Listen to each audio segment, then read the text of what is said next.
भारत की 9 प्राचीन दार्शनिक परंपराओं में से एक है सांख्य दर्शन। सांख्य का अर्थ है संख्या के आधार पर विवेचना। यहाँ सृष्टि और जीवन को 25 तत्वों में बांटकर समझाया गया है। शायद इसीलिए इसका नाम सांख्य है। मैं जो जानता हूँ उसे मैं कैसे जानता हूँ, मैं कौन हूँ और कार्य कारण का सिद्धांत जो ब्रह्मांड का निर्माण करता है। इन 3 प्रश्नों का उत्तर सांख्य दर्शन हमें अपने 25 तत्वों द्वारा देता है। सांख्य दर्शन को सर्वप्रथम ऋषि कपिल द्वारा प्रतिपादित किया गया। उनके शिष्य असुरी इसके मुख्य प्रचारक थे। असुरी के शिष्य पंचशिख ने संभवतः इस दर्शन को मूलाधार प्रदान किया। पर आज हमारे पास सांख्य दर्शन का जो कुछ भी उपलब्ध है वह 5वीं शताब्दी के लेखक ईश्वर कृष्ण की रचना है। सांख्य दर्शन बहुत प्राचीन है। यह इस तथ्य से भी जाना जा सकता है कि जब बुद्ध ने पहली बार दुख के कारणों का ज्ञान प्राप्त करने का प्रयास किया तो उन्होंने जिस गुरु उद्दक की खोज की वह सांख्य ऋषि ही थे। सांख्य दर्शन की अवधारणा द्वैतवादी है, जो 2 सत्ता को मानती है। ये 2 सत्ता हैं प्रकृति और पुरुष। प्रकृति यानी भौतिक जगत, जिससे सारा ब्रह्मांड और शरीर बना है, और पुरुष यानी आत्मा, जो कि चेतना है, जो अनुभव करने वाली शक्ति है। ये दोनों सत्ता स्वतंत्र है, अनादि है और अविनाशी है। सांख्य दर्शन कहता है कि आत्मा एक नहीं बल्कि अनेक हैं। हर प्राणी, हर जीव के भीतर उसकी अपनी अलग आत्मा या यूं कहे पुरुष होता है। प्रकृति ही सब कुछ की जड़ है। पूरा ब्रह्मांड और उसमें मौजूद हर वस्तु प्रकृति से ही बनी है। प्रकृति से ही ब्रह्मांड की सारी विविधता उत्पन्न होती है। इस निरंतर बदलने और विकसित होने की प्रक्रिया को परिणामवाद या परिवर्तन का सिद्धांत कहते हैं। यहाँ तक कि समय और स्थान भी प्रकृति का ही हिस्सा है। ये अलग से स्वतंत्र रूप में मौजूद नहीं होते। सांख्य दर्शन एकमात्र ऐसा दर्शन है जो पदार्थ को समय और स्थान में रखकर शुरुआत नहीं करता, बल्कि मानता है कि प्रकृति में ही समय और स्थान शामिल हैं। यह विचार आधुनिक भौतिकी के बिग बैंग सिद्धांत की झलक जैसा प्रतीत होता है। विज्ञान का बिग बैंग सिद्धांत कहता है कि ब्रह्मांड एक छोटे से बिंदु से फूटा और उसी से समय और स्थान बने। सांख्य भी कहता है कि समय और स्थान बाहर से नहीं आए, बल्कि प्रकृति के अंदर ही मौजूद थे। प्रकृति 3 गुणों से मिलकर बनी है, सत्व, रजस और तमस। ये तीनों गुण हमेशा साथ रहते हैं। कोई भी अकेले नहीं रह सकता। हर चीज में ये गुण अलग अनुपात में मौजूद रहता है। समय और परिस्थिति के अनुसार इनका मिश्रण बदलता रहता है। कभी सत्व यानी ज्ञान, शांति और पवित्रता ज्यादा होती है।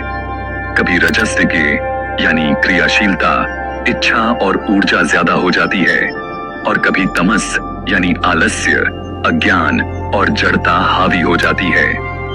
मतलब प्रकृति और उसमें मौजूद हर वस्तु इन 3 गुणों के अलग अलग संतुलन से बनी होती है, और यह संतुलन हमेशा बदलता रहता है। सांख्य दर्शन में कहा गया है कि सत्व, रजस और तमस, ये तीनों गुण प्रकृति में हमेशा साथ साथ मौजूद रहते हैं। ये सिर्फ प्रकृति के गुण नहीं हैं, बल्कि ये तो प्रकृति के असली हिस्से हैं। इसे समझाने के लिए सामान्यतः एक पेड़ का उदाहरण दिया जाता है, जहां तमस्ता जड़ है, रजस तना और शाखाएं हैं, और सत्व फल है। मतलब प्रकृति ऐसे ही बनी है, जड़, शाखा और फल की तरह ये तीनों गुण हर समय उसमें मौजूद रहते हैं। बस हर जगह और हर समय इनका अनुपात बदलता रहता है। भगवद गीता में 3 गुणों को एक क्रम में दर्शाया गया है। गीता के अनुसार सात्विक गुण सबसे अच्छे हैं, जैसे कि दया, शांति और ज्ञान। राजसिक गुण ऊर्जा और क्रियाशीलता से जुड़े हुए हैं, जैसे मेहनत, संघर्ष और इच्छा। तामसिक गुण निचले गुण हैं, जैसे आलस्य, अज्ञान, क्रूरता। गीता कहती है कि इंसान को सात्विक बनना चाहिए, राजसिक से सावधान रहना चाहिए और तामसिक को त्याग देना चाहिए। सांख्य दर्शन इस क्रम के बारे में कुछ नहीं कहता। यह केवल गुणों की परस्पर निर्भरता और परिवर्तनशीलता को स्वीकार करता है। उदाहरण के लिए, वही व्यक्ति दयालु होता है तो सात्विक कहलाता है। जब वह अपने परिवार को किसी हिंसक जानवर के हमले से बचाता है तो राजसिक होता है, और जब भारी भोजन करने के बाद आलसी हो जाता है तो तामसिक कहलाता है। वहीं पुरुष मात्र चेतना है। इसका काम सोचना या करना नहीं है, बल्कि सिर्फ अनुभव करना है। यह हमेशा एक जैसा रहता है, न बदलता है, न खत्म होता है। यह सब जगह मौजूद है। जो भी काम होता है, जैसे चलना, बोलना, सोचना, वह प्रकृति करती है, पुरुष नहीं। पुरुष सिर्फ भोक्ता और अनुभव करने वाला है, करता नहीं। यह दिमाग से अलग है। यह कोई पदार्थ नहीं है जिसमें चेतना हो, बल्कि यह तो खुद शुद्ध चेतना है। सांख्य दर्शन कहता है, हर सीमित चीज के पीछे अनंत का सहारा होता है। ब्रह्मांड में कोई भी चीज बिल्कुल नई नहीं है। सब किसी न किसी रूप में पहले से मौजूद रही है। जो चीज सीमित है वह अपने आप पूरी तरह स्थायी नहीं हो सकती। उसका आधार कहीं न कहीं अनंत में छुपा होता है। मतलब दुनिया की हर चीज, जैसे इंसान, पेड़ पौधे, पत्थर, ये सब समय और स्थान से बंधे हुए नहीं हैं। ये किसी न किसी रूप में हमेशा से मौजूद रहे हैं और आगे भी रहेंगे। हो सकता है कि अनगिनत जन्मों पहले किसी रूप में आप प्राचीन मगध में भी रहे हों। कुछ भी नया अस्तित्व में नहीं आता। जो कुछ अभी मौजूद है वह सृष्टि की शुरुआत से ही किसी न किसी रूप में पहले से मौजूद था। इस विचार को सत्कार्यवाद कहते हैं। उदाहरण के लिए, एक घड़ा, अभी हम उसे बना बनाया देखते हैं, लेकिन यह घड़ा पहले से ही मिट्टी के रूप में मौजूद था। यानी चीजें केवल रूप बदलती हैं, गायब नहीं होती और न ही अचानक से पैदा होती हैं। भौतिक संसार जैसा अब भी हमें दिखाई देता है, वह पहले भी मौजूद था, लेकिन छिपे हुए या संभावित रूप में। उस छिपी हुई अवस्था को प्रकृति कहा जाता है। प्रकृति में अनगिनत संभावनाएं छिपी हुई हैं, लेकिन ये संभावनाएं अपने आप में कुछ कर नहीं सकती। इसलिए जरूरी है कि कोई ऐसी सत्ता हो जो इन संभावनाओं का अनुभव कर सके और उनसे लाभ उठा सके। वही सत्ता है पुरुष। यही कारण है कि सिर्फ एक पुरुष नहीं, बल्कि असंख्य पुरुष मौजूद माने जाते हैं। हर प्राणी की अपनी आत्मा होती है, जो प्रकृति से जुड़कर दुनिया का अनुभव करती है। प्रकृति में अनगिनत संभावनाएं छिपी हुई हैं, लेकिन ये संभावनाएं अपने आप में कुछ कर नहीं सकती। सांख्य दर्शन कहता है कि पदार्थ कभी नष्ट नहीं होता और न ही कोई चीज अचानक से कुछ नहीं से बन सकती है। इसका अर्थ यह है कि शून्य से कुछ भी उत्पन्न नहीं हो सकता, और जो कुछ है वह हमेशा से ही अस्तित्व में रहा है। जो चीज हमें नई लगती है वह असल में पहले से ही किसी छिपे हुए रूप में मौजूद होती है, और जब कोई चीज नष्ट होती है तो असल में वह सिर्फ रूप बदलती है, पूरी तरह मिटती नहीं। जैसे एक बीज वृक्ष बनता है और फिर वह वृक्ष नष्ट नहीं होता, क्योंकि वह फिर से बीज उत्पन्न करता है, और इस प्रकार यह चक्र अनंत तक चलता रहता है। सांख्य दर्शन का एक मूल सिद्धांत यह है कि कोई भी कार्य अपने कारण की ही प्रकृति का होना चाहिए। जैसे आम का बीज हमेशा आम का पेड़ ही देगा, किसी और फल का नहीं। ठीक इसी तरह दूध से दही बनता है, लेकिन दूध से कभी लोहे की चीज नहीं बन सकती। सांख्य दर्शन में कुल 25 तत्व बताए गए हैं। इनमें से 24 तत्व प्रकृति से जुड़े हैं, जिनका विकास होता है, लेकिन 25वां तत्व पुरुष है, जो किसी भी प्रकार के विकास से संबंधित नहीं है। सांख्य दर्शन में विकास का मतलब डार्विन के सिद्धांत जैसा जीवों की प्रजातियों का बदलना या सुधरना नहीं है। यहाँ विकास का मतलब है हर व्यक्ति या आत्मा को अलग जीवन अनुभव दिलाना और अंत में उसे संसार के चक्र जन्म मरण के बंधन से मुक्ति तक पहुंचाना। यानी सांख्य दर्शन में विकास का मकसद है व्यक्ति की यात्रा, न कि प्रजातियों का सुधार। यहाँ बताए गए 25 तत्वों में से 24 तत्व प्रकृति से उत्पन्न होते हैं। ये तत्व व्यक्ति की भौतिक और मानसिक दुनिया के सभी पहलुओं को समग्र रूप से समेटते हैं। इन 24 तत्वों में से पहला है खुद प्रकृति, जो बाकी के सभी तत्वों का मूलभूत कारण है। फिर दूसरा तत्व है महत, जिसे बुद्धि भी कहते हैं। ये निर्णय लेने और सही गलत समझने की शक्ति देता है। तीसरा तत्व है अहंकार, जो मैं की भावना या व्यक्तिगत पहचान बताता है। इसी अहंकार से दो धाराएं निकलती हैं।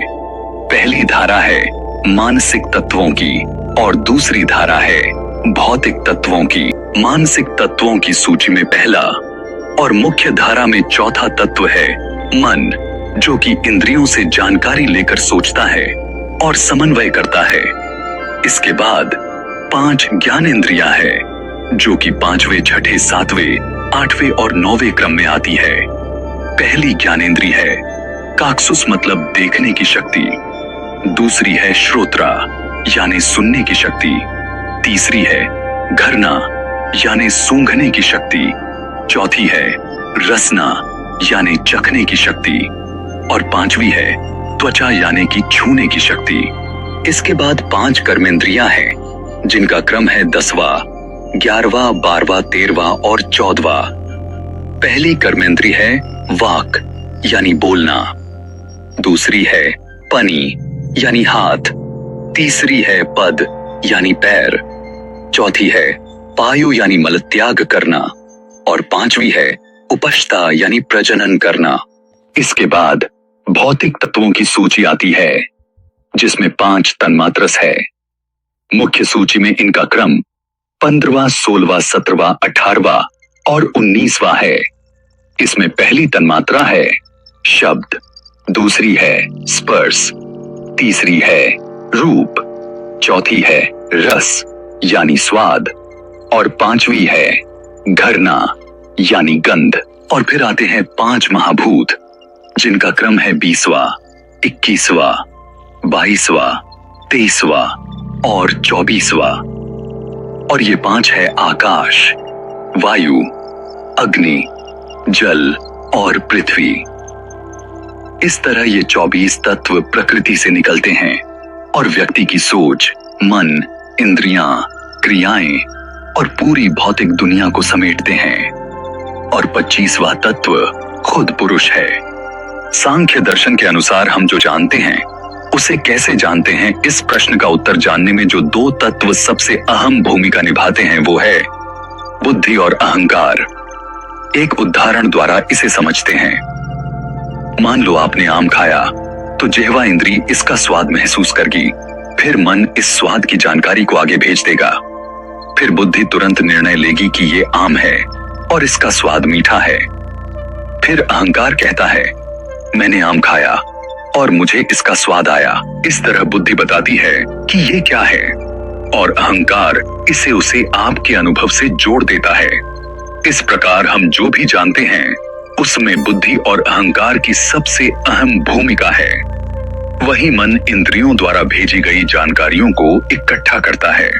बुद्धि, जिसे महत भी कहा जाता है, यह प्रकृति का हिस्सा है, इसलिए खुद चेतना नहीं है। वहीं पुरुष चेतना है पर निष्क्रिय है। जब सक्रिय बुद्धि पुरुष से जुड़ती है तो पुरुष में चैतन्य या यूं कहे जागरूकता प्रकट होती है, यानी पुरुष जानने और अनुभव करने लगता है। सांख्य दर्शन भारतीय दर्शन की अन्य सभी प्रणालियों की तरह कर्म और पुनर्जन्म में विश्वास करता है। सांख्य का मत है कि पूर्व कर्मों के संस्कार पुरुष या आत्मा में नहीं बल्कि प्रकृति में रहते हैं। ऐसा इसलिए क्योंकि प्रकृति सक्रिय है जबकि पुरुष निष्क्रिय जड़ है। इसलिए प्रकृति में सचेतन चुनाव करने की क्षमता है। अन्य दर्शन प्रणालियों में आत्मा का पुनर्जन्म होता है, परंतु सांख्य में पुरुष या आत्मा पुनर्जन्म नहीं लेता। मृत्यु के बाद प्रकृति से निकले 23 तत्वों में से केवल 17 तत्व पुनर्जन्म लेते हैं। यह 17 तत्व है 5 ज्ञानेंद्रिया, जैसे आंख, कान, नाक, जिह्वा और त्वचा, 5 कर्मेंद्रिया, हाथ, पैर, वाक, पायु और उपस्था, 5 तन्मात्रस, रूप, रस, गंध, शब्द और स्पर्श, फिर है बुद्धि और अहंकार। ये 17 तत्व मिलकर किसी व्यक्ति का सूक्ष्म शरीर बनाते हैं। इसी सूक्ष्म शरीर में पिछले सभी कर्मों और विचारों के संस्कार संचित रहते हैं। इसलिए मोक्ष प्राप्त करने के लिए इन 17 तत्वों, विशेषकर बुद्धि जो सबसे महत्वपूर्ण है, को शुद्ध करना आवश्यक है। मृत्यु और पुनर्जन्म का अर्थ है कि स्थूल शरीर या भौतिक शरीर बदलता है, लेकिन सूक्ष्म शरीर बना रहता है। इसे ही सांख्य में स्वभाववाद कहा जाता है। अंततः मुक्ति तब मिलती है जब आत्मा या पुरुष प्रकृति से पूरी तरह अलग हो जाता है। इसके लिए मुख्य साधन है विवेक, यानी सही ज्ञान और भेद करने की शक्ति। इसे एक उदाहरण से समझते हैं। मान लीजिए स्थूल शरीर एक बल्ब है, पुरुष बल्ब में मौजूद बिजली है और सूक्ष्म शरीर बल्ब का कांच।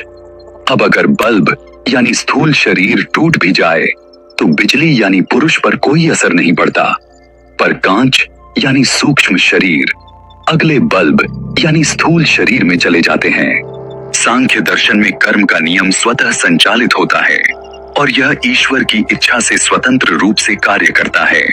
संसार की उत्पत्ति और उसकी व्यवस्था को केवल कर्म के नियम के आधार पर समझाया जा सकता है, बिना ईश्वर की कल्पना किए। सांख्य दर्शन में ब्रह्मांड को प्रकट करने की पूरी क्षमता प्रकृति को दी गई है, जिससे ईश्वर की धारणा अनावश्यक हो जाती है। सांख्य दर्शन के अनुसार अविवेक ही बंधन का कारण है। अविवेक यानी सही और गलत, ज्ञान और अज्ञान में फर्क न कर पाना। अविवेक बुद्धि का गुण है। जब बुद्धि में यह भ्रम होता है तो इंसान बंधन यानी संसार के दुखों में फंस जाता है। दुख को समाप्त करने का एकमात्र उपाय है अविवेक का नाश करना। विवेक का प्रयोग करके यह स्पष्ट समझ लेना कि क्या सच्चा ज्ञान है और क्या अज्ञान है। यही मुक्ति का एकमात्र मार्ग है।